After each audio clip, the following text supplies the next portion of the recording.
At Roswell, one of the bodies, when the surgeon took a scalpel to start a T or a Y section on the autopsy, the report was, this is not tissue, it was fabric. And that in 1947, our government was discovering that they weren't probably dealing with the prime intelligence that was behind the craft, that they were dealing with something that would fall into the area of androidism. Today we have drones that are overflying the world. Back in 1947, our government came to understand that some of the bodies that they were taking from these craft were not even biological tissue as we understand it. The quote, which has never left my mind, these extraterrestrial biological entities manipulated DNA in already evolving primates to create Homo sapien, close quote. One man working for the DIA in retirement told me, Linda, we are convinced that the intelligence interacting with this planet has been here for more than 270 million years, predating the dinosaurs.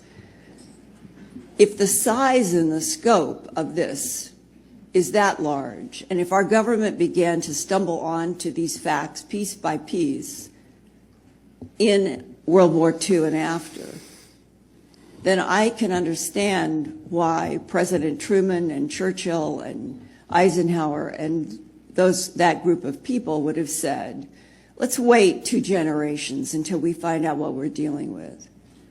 And what makes me nervous and what bothers me is something is very wrong in the underbelly of this country, the country that I think is related directly to a policy of denial from World War II about the fact that extraterrestrial biological entities, to use our government's own phrase in its own alleged documents, are interacting with this planet, have been for centuries, and that there is an intimate relationship between what we are and what they made. And that might explain why there's no wholesale evidence anywhere that the non-humans want to kill humans. They want, it appears, from my point of view as an investigative reporter talking with so many people, that there is an ongoing research program about what is happening on this planet and the surface life on Earth. How much time do I have left?